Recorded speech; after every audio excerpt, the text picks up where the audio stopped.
cultura mexicana especialmente, existe todo un mercado de artículos de imitación. Yo no sé si usted lo conoce. ¿Sí? ¿Alguien conoce algún artículo de imitación? Mire, compramos cosas, de hecho, y nos preguntamos, una de las primeras cosas que nos preguntamos, de hecho en su boletín el día de hoy creo que usted va a leer algo sobre eso. Yo recuerdo haber comprado en alguna ocasión unos tenis, llegar a la escuela y que la primera pregunta que me hicieran sobre los tenis es, ¿son originales?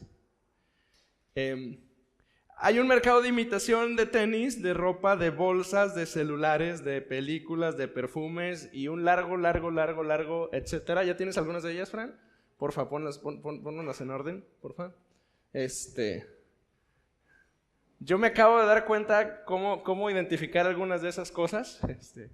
Entonces, hay cosméticos, hay celulares. Esos son los celulares, regrésate, son un poquito más difíciles de notar, aunque en la calidad del aparato se nota que hay un ingeniero que sabe de eso por demás, ¿no? Bolsas. Le voy a pedir que cuando salga de aquí no revise la bolsa de la hermana. No lo haga.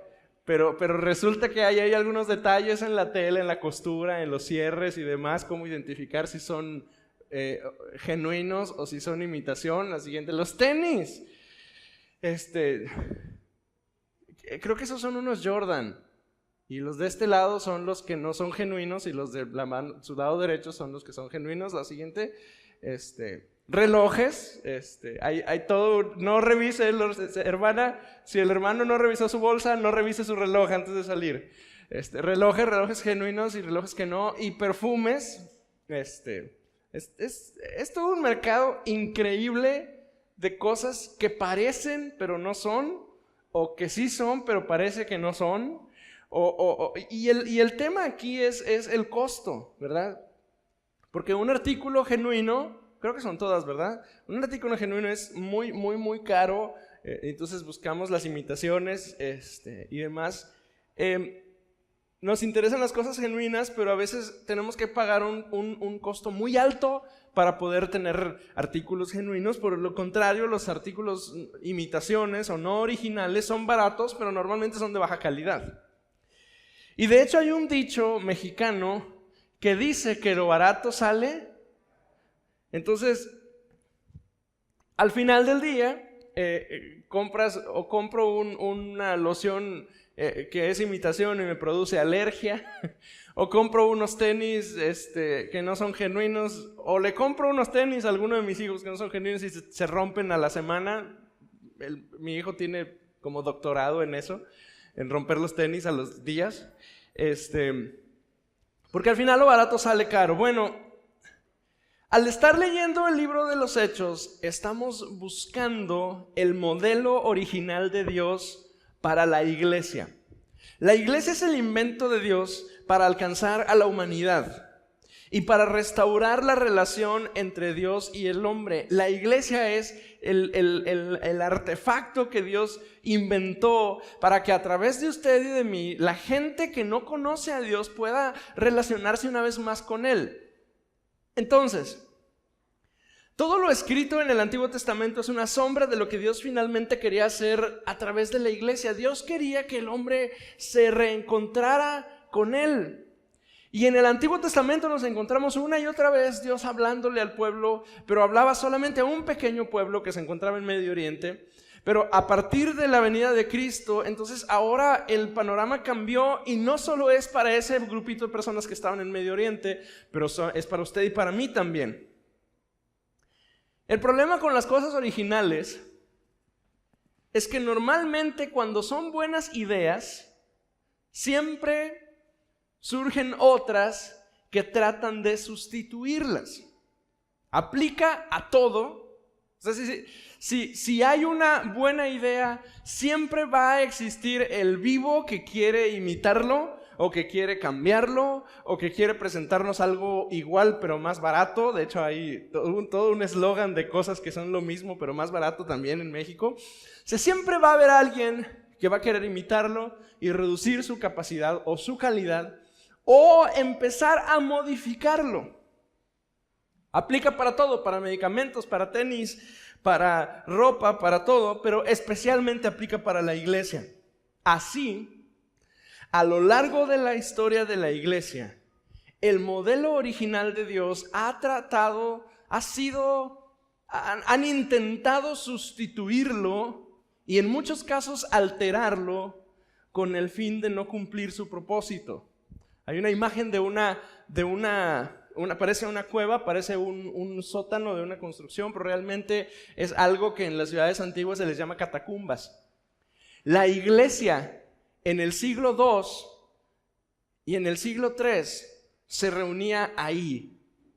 Esos lugares, llamados las catacumbas, eran los subterráneos de las ciudades importantes del Imperio Romano.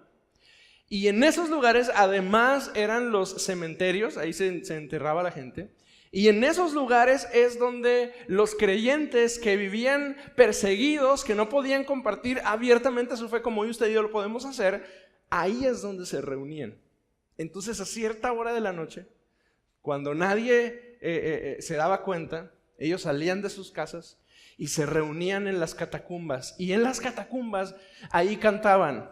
Ahí leían las cartas que tenían del apóstol Pablo, del apóstol Pedro, del apóstol Santiago, oraban unos por otros, leían juntos los salmos, cantaban algunos salmos nuevos que ellos estaban componiendo y lo hacían quedito para que la gente no se diera cuenta que ahí estaban, aunque es un cementerio y la gente no va a los cementerios en la noche porque por alguna razón les da miedo.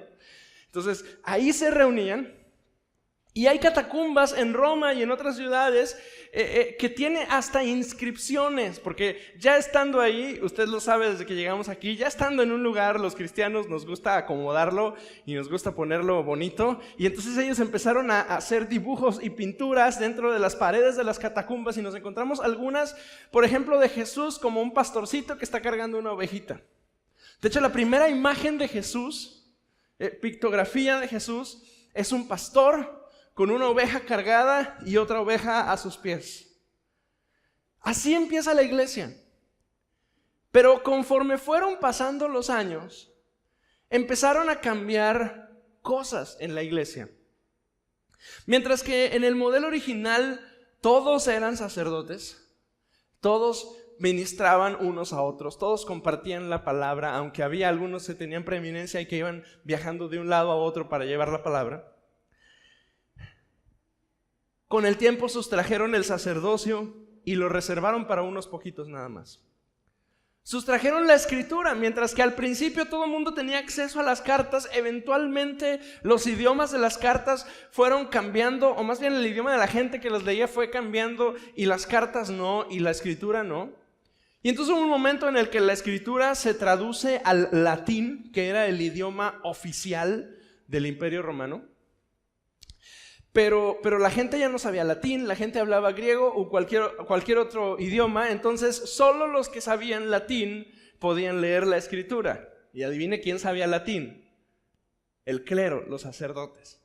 Y entonces ya solo los sacerdotes podían ministrar, ahora solo los sacerdotes podían leer la escritura, era para todos y ahora se reserva a unos pocos. Sustrajeron la alabanza y la reservaron para unos pocos, porque además adivinen qué idioma se cantaba conforme fueron pasando los años y los siglos en la iglesia. Pues empezó a cantar en latín. Ahora, ¿quién hablaba latín? Nadie. ¿Alguien habla latín aquí o conoce algunos latinajos por aquí de pura casualidad? ¿Nadie? Pues el latín estaba muerto igual que está muerto ahorita. Estaba un poquito menos muerto en ese entonces porque la iglesia todavía usaba la liturgia en latín. Pero nadie más hablaba latín. Y entonces, alrededor del 1300, la iglesia de ser eso se convirtió en esto. De estar reunidos debajo de la tierra, en los cementerios subterráneos, donde nadie los podía ver, donde ellos podían ser un poquito más libres de poder cantar y alabar al Señor. Cuando tenían acceso a la escritura, cuando oraban unos por otros, cuando la gente tenía una viva experiencia con Dios, porque unos a otros se alimentaban y se ministraban y oraban y etc. Pasaron como 1000 años y dejaron las catacumbas y se fueron a las grandes catedrales, con oro, con maderas finas, con esculturas de mármol, con lujos y arte y pinturas y muchísima riqueza. Alrededor del 1300, la iglesia se convirtió de ser un grupo de creyentes que buscaban genuinamente a Dios, se convirtió en una especie de mafia que tenía un gran dominio y poder político, que tenía mucha riqueza, prácticamente estaba en todo el mundo conocido o estaba a punto de llegar a todo el mundo conocido. En el 1300, 1400, 1500 es cuando de Europa empiezan a descubrir todas partes y descubren América y descubren África y conquistan África y India y demás. La iglesia se enriquece, prácticamente posee el control de todas las dinastías y las casas reales más poderosas del mundo.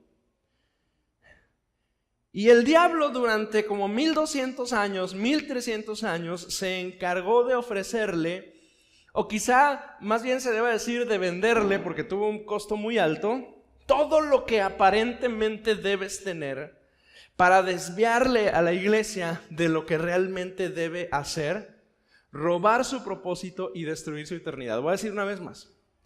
A la iglesia durante como 1200, 1300, 1500 años, el diablo se encargó de engañarlos, de hacerles creer que se trata de poseer, de tener, de obtener, de ser poderosos. Y con ello les dio mucho poder terrenal, pero perdieron en buena medida su propósito y en muchos de los casos de muchas de las personas perdieron su eternidad. Porque fácilmente nos desviamos de los modelos que Dios nos da. Le doy un ejemplo un poquito más claro. ¿Cuál es el plan de Dios para la familia? Que está impreso en el corazón de todo ser humano y que ni siquiera necesita venir a la Escritura para tener claridad sobre el matrimonio. ¿Quién se puede casar? Un hombre y una mujer. Ese es el modelo. Eso es lo que está impreso en nuestro corazón, ¿no es cierto? Ese es el sentido común, eso nos dice. ¿Y qué está tratando de hacer el mundo en nuestros tiempos? Está tratando de vendernos nuevas ideas, de nuevas posibilidades de familia, en las que ya no solo el hombre y la mujer pueden casarse, sino puede casarse un hombre y un hombre, o un hombre y una mujer, o un hombre y un hombre y una mujer, o un hombre y un hombre y un hombre, o una mujer y un hombre, o todas las posibilidades que puedan existir y que podamos imaginarnos, ya alguien las imaginó a estas alturas.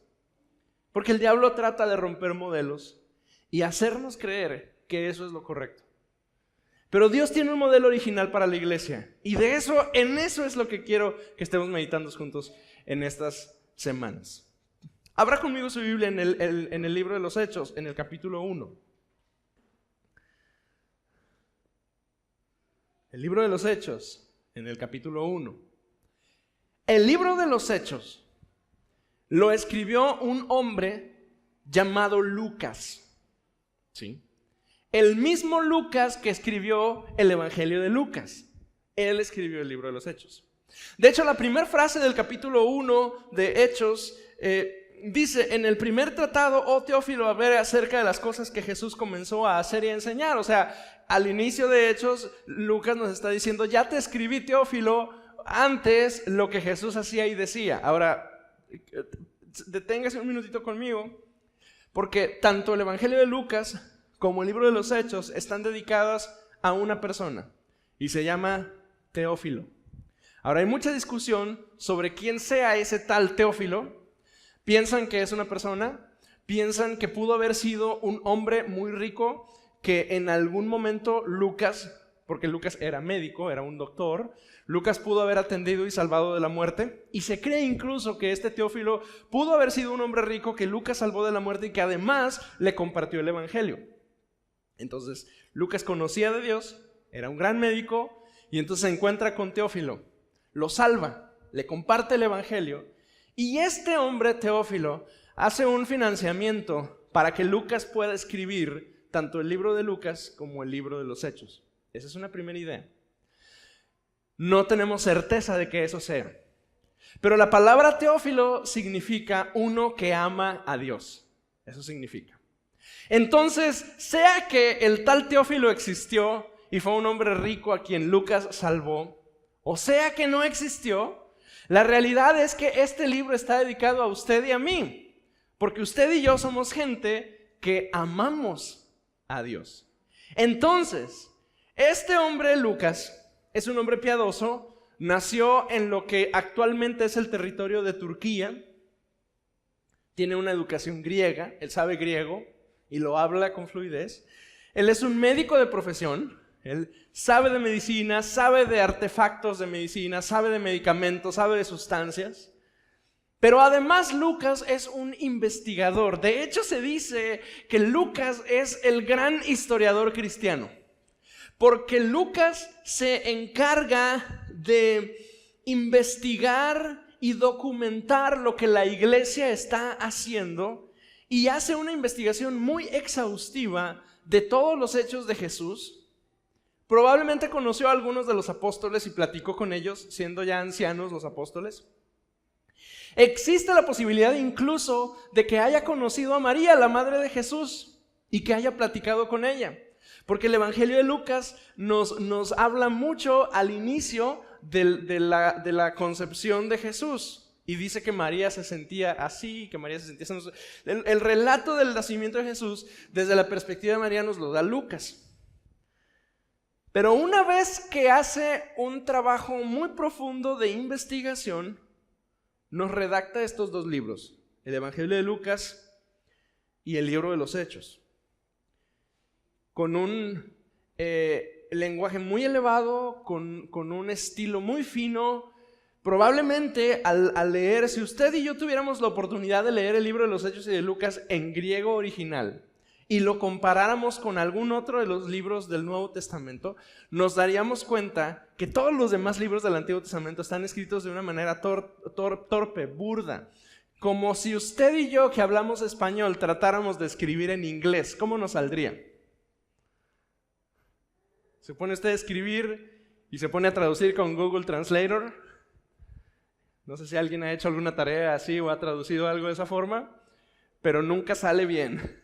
Siempre se nota que lo metió a través de un traductor o que el inglés no es su idioma original, pero Lucas sí. Fíjese lo que dice el capítulo 1 de Hechos. En el primer tratado, oh Teófilo, hablé acerca de todas las cosas que Jesús comenzó a hacer y a enseñar hasta el día en que fue recibido arriba, después de haber dado mandamiento por el Espíritu Santo a los apóstoles que había escogido, a quienes también después de haber padecido se presentó vivo con muchas pruebas indubitables, apareciéndoseles durante 40 días y hablándoles acerca del reino de Dios. Y estando juntos les mandó que no se fueran de Jerusalén, sino que esperasen la promesa del Padre, la cual les dijo: oísteis de mí. Porque Juan ciertamente bautizó con agua, mas vosotros seréis bautizados en el Espíritu Santo dentro de no muchos días. Entonces, los que se habían reunido le preguntaron diciendo: Señor, ¿restaurarás el reino a Israel en este tiempo? Y les dijo: no os toca saber a vosotros los tiempos o las sazones que el Padre puso en su sola potestad, pero recibiréis poder cuando haya venido sobre vosotros el Espíritu Santo, y me seréis testigos en Jerusalén, en Judea y en Samaria, y hasta lo último de la tierra. Y habiendo dicho estas cosas, viéndolo ellos, fue alzado y le recibió una nube que le ocultó de los ojos, de sus ojos, y estando ellos con los ojos puestos en el cielo, entre tanto que él se iba, he aquí se pusieron junto a ellos 2 varones con vestiduras blancas, los cuales también les dijeron: varones Galileos, ¿por qué estáis mirando hacia arriba? Al cielo. Este mismo Jesús que ha sido tomado de vosotros al cielo, así vendrá como lo habéis visto ir al cielo. Está pasando algo. Jesús resucitó. En el relato de los Hechos acaba de pasar la resurrección de Jesús. Lucas dice que la resurrección de Cristo usa una palabra indubitable. O sea, no hay duda, dice Lucas, de que Cristo resucitó, ¿sí? Ese es un hecho, eso sostiene la fe cristiana. La resurrección de Jesús sostiene nuestra fe y nos hace confiar que Dios es real y que Dios actúa en nosotros y a través de nosotros. Y para Lucas, el investigador, no hay duda de que Jesús resucitó. Y entonces Jesús voltea con sus discípulos y les dice: esperen a la promesa, esperen. No se muevan de aquí de la ciudad, esperen aquí, entre tanto que la promesa llega. Y entonces los discípulos le hacen una pregunta muy interesante, y aquí quiero enfocarme el día de hoy. Los discípulos le preguntan a Jesús: ¿restaurarás el reino de Israel en este tiempo? Esa es la pregunta que le hacen. Los discípulos están con Jesús. Jesús está a punto de de ascender, y la pregunta que los discípulos hacen es: ¿ahora sí vas a restaurar el reino a Israel? Y hay una razón por esa pregunta, porque todo se trata de poder. Dígale al que tiene al lado: todo se trata de poder. Dígaselo. Todo se trata de poder. Se lo voy a explicar. Usted entra en una habitación, grande o pequeña, y lo primero que usted va a buscar naturalmente va a ver quién es quien manda en ese lugar. Usted llega a un nuevo trabajo, o los jovencitos que están a punto de reingresar a clases y llegan a su salón de clases y es la primera vez en esa nueva escuela, o es un nuevo grupo al que van a entrar. Vas a entrar a tu salón de clase y vas a observar para todas partes y vas a estar buscando: aquí quién es el bueno. ¿No es cierto? O entra usted a una reunión de trabajo a la que es citada, y lo primero que usted va a estar observando es quién es el que manda. A menudo el que tiene poder no es necesariamente el que tiene el puesto más alto. A menudo el que tiene el poder es alguien más que controla, que dirige, que mueve la situación a pesar de que el jefe se encuentre ahí. Porque todo se trata de poder. Todo. De hecho, acabamos de terminar un proceso electoral. ¿Y de qué se trataba? De poder. De hecho, en México se llama poder ejecutivo. Votamos por alguien que tomara el poder ejecutivo de nuestra nación. Estás en casa y se trata de poder también en casa. Se trata de ver quién manda a quién a lavar los trastes. Aún en casa, en los matrimonios jóvenes, se trata de quién es el que decide dónde comer. Y tus hijos crecen y se hacen adolescentes, y también es una lucha de poder. Se trata de quién se hace la voluntad, si efectivamente del papá o prácticamente de alguno de los hijos. Porque el ser humano está ansioso de poder. Usted no lo dice, se ve bien guapo y bien piadoso hoy, pero usted en su interior tiene una ansia, una necesidad, un hambre de poder. Poder sobre las personas, mando, dirección, liderazgo. Poder sobre las cosas. Queremos dinero, estatus, nivel. Incluso poder sobre lo sobrenatural. La razón por la que los programas y los consultorios esotéricos y los lugares estos donde leen las cartas y las hierberías donde se encuentran unos hechizos y polvos para todas las cosas, la razón por las que están llenos y son negocios sumamente rentables, la razón es porque en el corazón del ser humano hay una ansia, una necesidad de tener poder, incluso de tratar de controlar lo sobrenatural. Por eso hay grupos de personas que se reúnen para estimular la mente y crecer y desarrollarse y tener despegues del cuerpo y cosas así, porque hay una ansia por poder sobrenatural. El esoterismo y el espiritismo y la brujería y el vudú y demás, y el resumen es: el ser humano quiere poder. Voltea con el que tiene al lado y dígale: ¿quieres poder? No te hagas, ya te conozco. No te hagas, se nota. Lo podemos disfrazar de piedad, pero al final lo que queremos es poder, control. Pero Jesús El Señor Jesús, nuestro Maestro. Jesús está en unas pocas líneas del primer capítulo del libro de los Hechos. Jesús está a punto de redefinir para sus discípulos y para usted y para mí lo que realmente representa el poder. Mire, en el siglo I, los movimientos revolucionarios no eran cosa poco común. Esta es una clase de historia. A muchos no les gusta la historia, a mí sí, téngame paciencia. Un minuto de historia. En el primer siglo, cuando Jesús desarrolla su ministerio terrenal, de hecho la misma Biblia nos dice que mientras él tenía seguidores y discípulos, probablemente no era el único hombre rabino que se levantó y a quien siguieron. Se nos dice en el Nuevo Testamento que hubo un tal Simón Zelote que levantó un grupo de personas y lo siguieron y trataron de hacer un enfrentamiento político, militar, y finalmente los romanos los vencieron. Y se nos dice que hay otro grupo que se llaman los celotes, que es un grupo como paramilitar político, como los celos grandotes, así, celotes, así se llaman, pero creo que es con Z, no con C. Y ese grupo paramilitar que opera en el siglo I, contemporáneo a Jesús, ya se habían tratado de levantar en armas contra los romanos. La razón es que Roma tenía poder opresor sobre el mundo.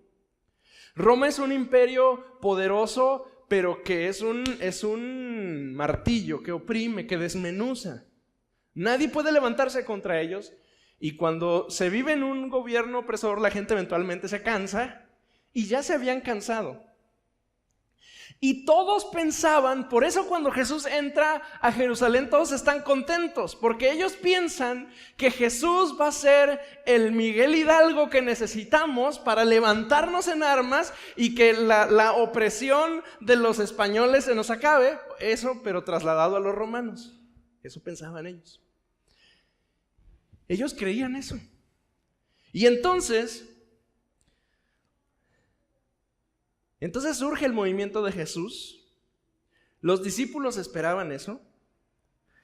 Muchos empezaron a seguir a Jesús pensando que él iba a hacer eso. Y entonces les matan a Jesús. ¿Sí? Se los mataron. Sí, se lo llevan, lo crucifican.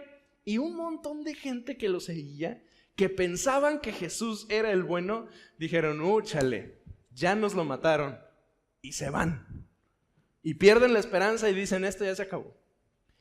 Entonces, los poquitos que quedaron de los discípulos, que son entre 70 y 120, 150 personas más o menos, que lo obedecieron, que lo siguieron, que fueron fieles y demás, se quedan orando, lo ven durante 40 días después de que resucita, se encuentran con Jesús y le preguntan, ¿ahora sí vas a restaurar el reino? En otras palabras, fíjense, lo que están pensando ellos es, si vivo lo iban a seguir, íbamos a armar un pachangón.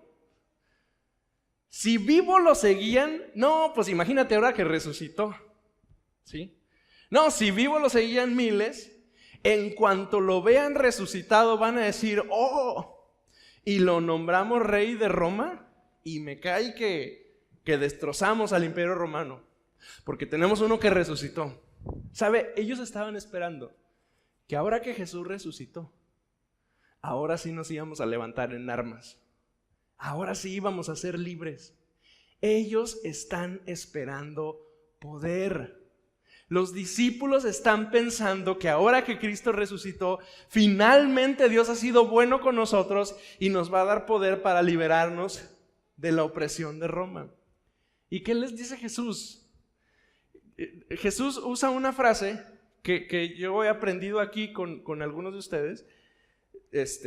Y con esa frase les mata el gallo, porque su respuesta es, verso 7, tranquilos, ustedes ni saben de qué se trata esto. No les toca a ustedes saber los tiempos o las sazones que el Padre puso en su sola potestad. En otras palabras está diciendo, miren, ustedes no saben ni de qué están hablando. Y inmediatamente después les dice, pero van a recibir poder cuando venga el Espíritu Santo.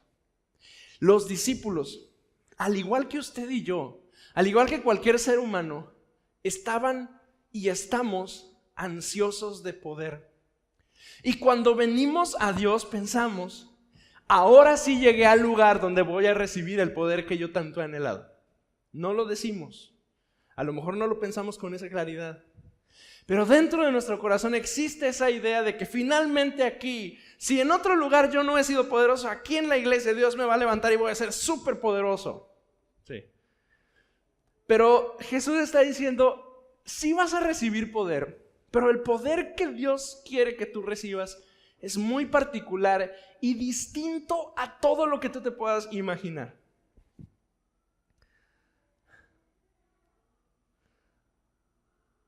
Porque con Dios hay poder, pero es un poder distinto. Miren, hay una palabra en griego que describe un poquito más claro de lo que le estoy hablando. ¿Usted ha escuchado la palabra democracia o teocracia? ¿Sí? ¿Democracia qué significa, licenciado? ¿Qué significa democracia? Demo significa población y cracia significa poder. Kratos, de hecho, significa poder. Es una palabra griega que significa poder. Democracia significa que el poder emana del pueblo.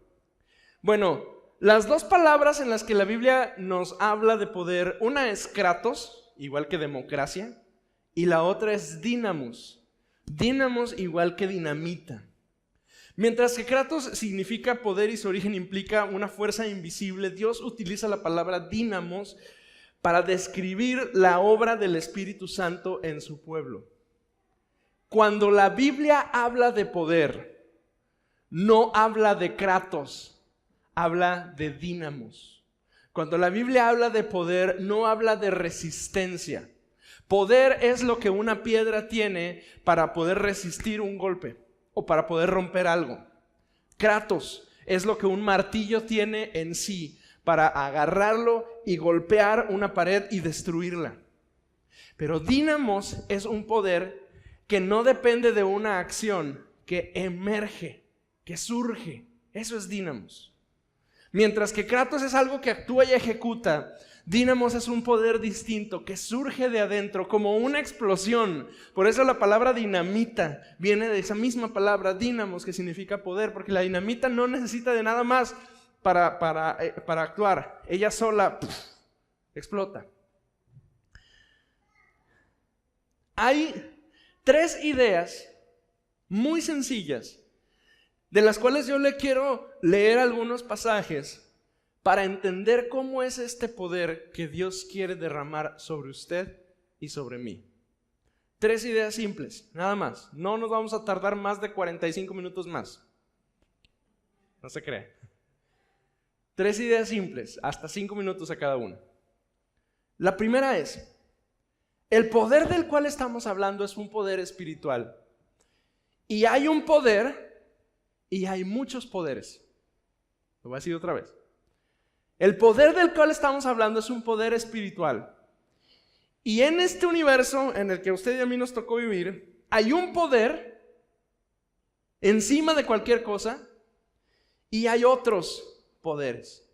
Hay un poder y hay otros poderes. Fíjese lo que dice Efesios capítulo 6, versículo 10 y en adelante.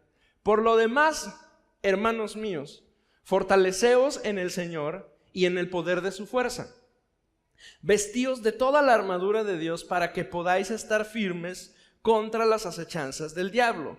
Porque no tenemos lucha contra sangre y carne, sino contra principados, contra potestades, contra gobernadores. Y hasta aquí los nombres van como conocidos. Pero le agrega un elemento a estos 3. Dice, principados, potestades, gobernadores, ¿de dónde?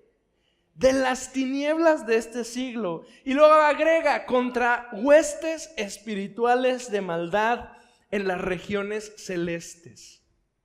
Lo que Pablo nos está diciendo en Efesios es, hay un poder supremo, pero también hay otros poderes, contra los cuales tú enfrentas una batalla constante. Tú no los ves, tú no los hueles, Tus sentidos aparentemente no los perciben, aunque tienes la capacidad de identificarlos. Pero ahí están. Son poderes espirituales que buscan actuar en tu contra, que buscan actuar en contra de los tuyos, que buscan hacer influencia en el lugar, en la ciudad, en el territorio en el que tú vives, y que van a hacer lo posible por alejarte de Cristo. Y ahí están, y si tú y yo los ignoramos, nos van a poner una arrastrada y ni cuenta te vas a dar de dónde vino el golpe, pero vino y te derrumbó y te dejó en la lona. ¿Por qué? Porque hay un poder, pero también hay poderes.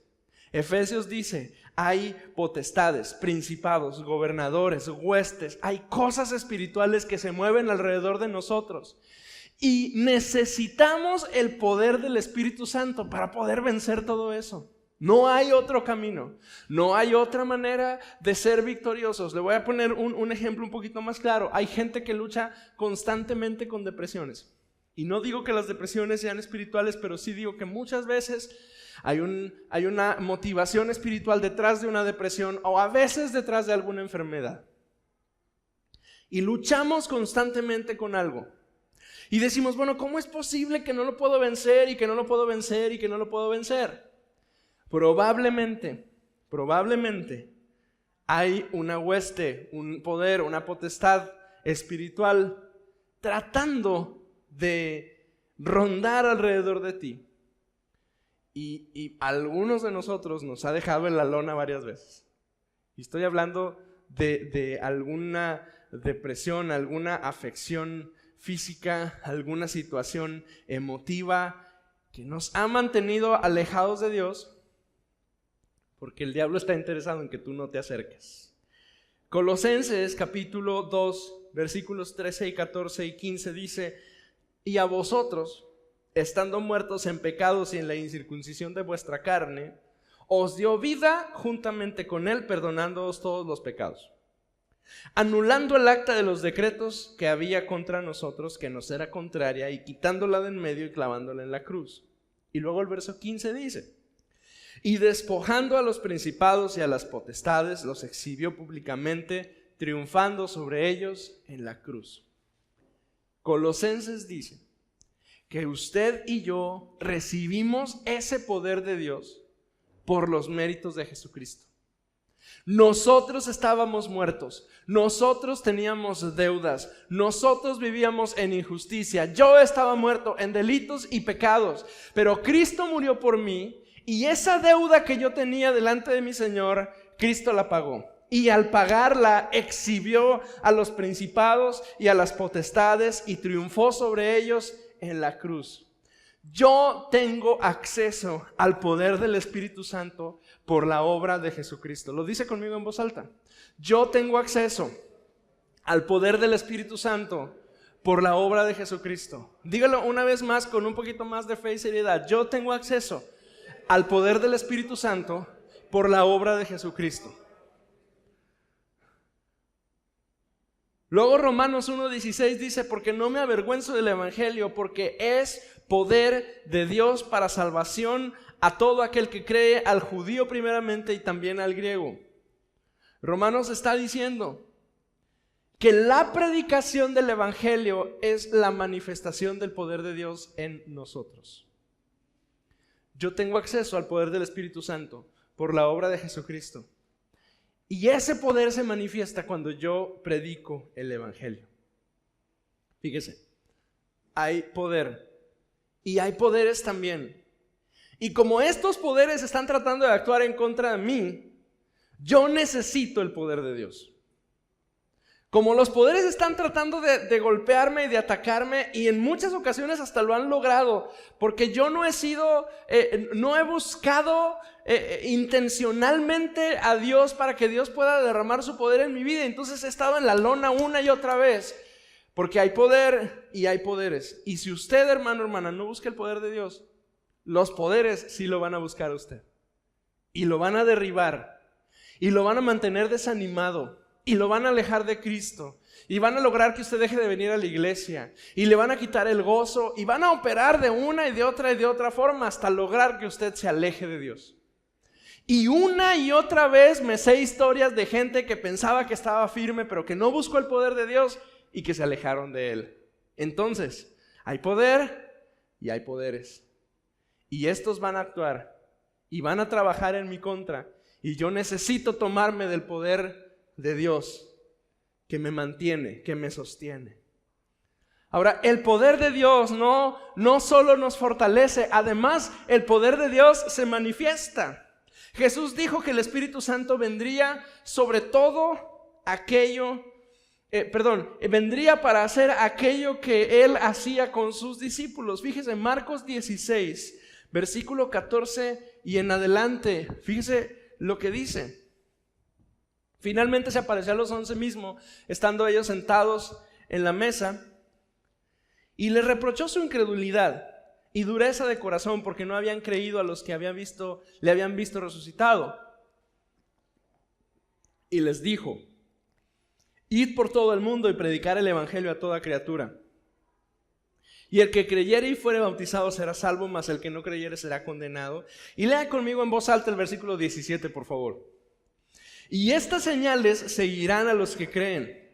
En mi nombre echarán fuera demonios, hablarán nuevas lenguas, tomarán en las manos serpientes, y si bebieren cosa mortífera no les hará daño. Sobre los enfermos pondrán sus manos y...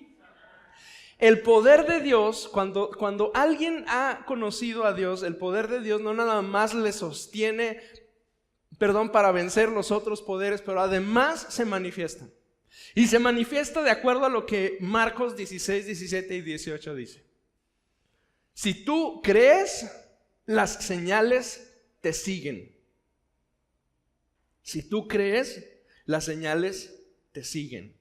Y es tan simple como creer. Y tan complejo.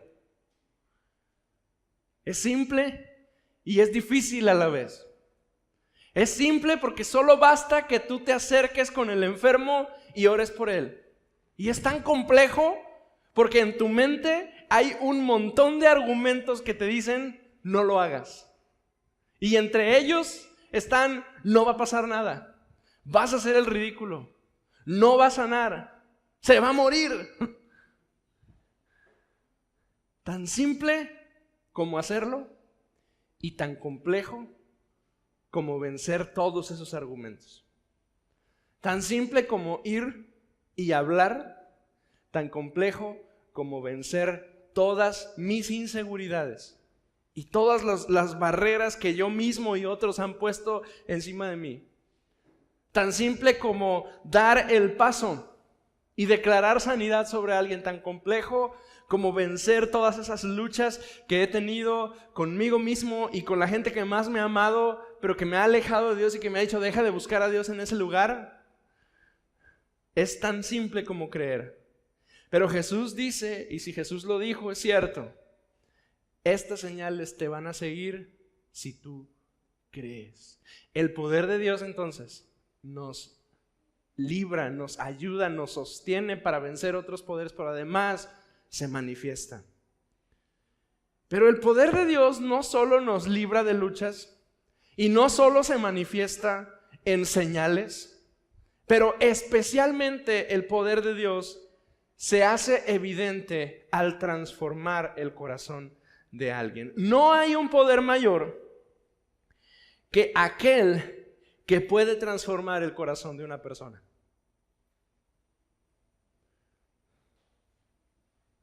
Porque nadie puede hacer eso más que Dios.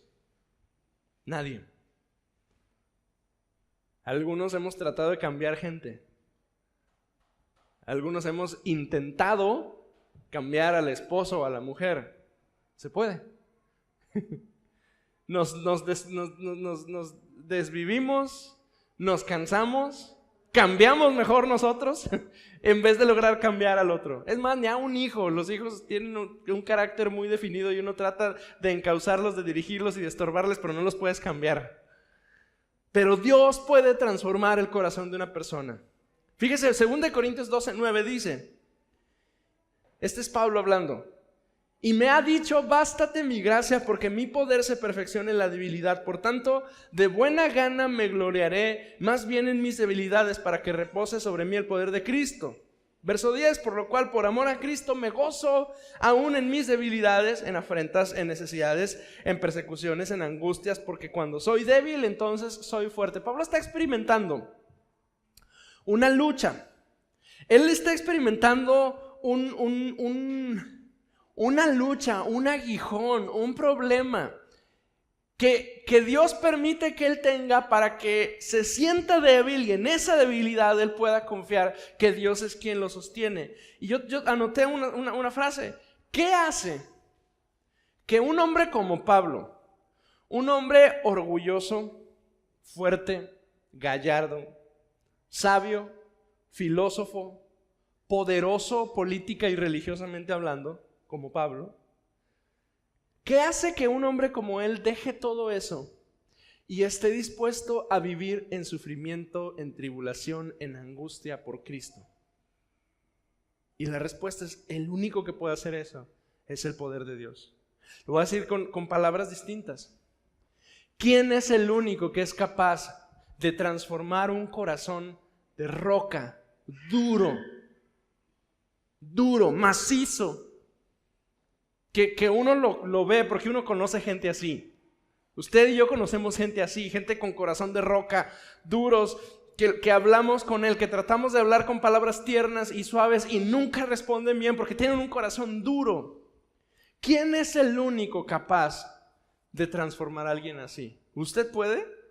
Si usted puede, écheme la mano, porque yo conozco 2, 3 ovejos de aquí que necesitan su trabajo. Nadie. Pero el poder de Dios se hace presente cuando el corazón de alguien duro, macizo como roca, es transformado. ¿Cómo se obtiene ese poder? Porque al principio dijimos, todo se trata de poder. Usted quiere poder, yo quiero poder. Y el Espíritu Santo dice: yo quiero darte poder. Jesús dijo: van a recibir poder. Pero el poder del cual estamos hablando no es poder político, no es riqueza, no es control, no es estatus, no es nivel, no es nada de eso. El poder del que estamos hablando se llama Espíritu Santo. Y no se obtiene, se conoce.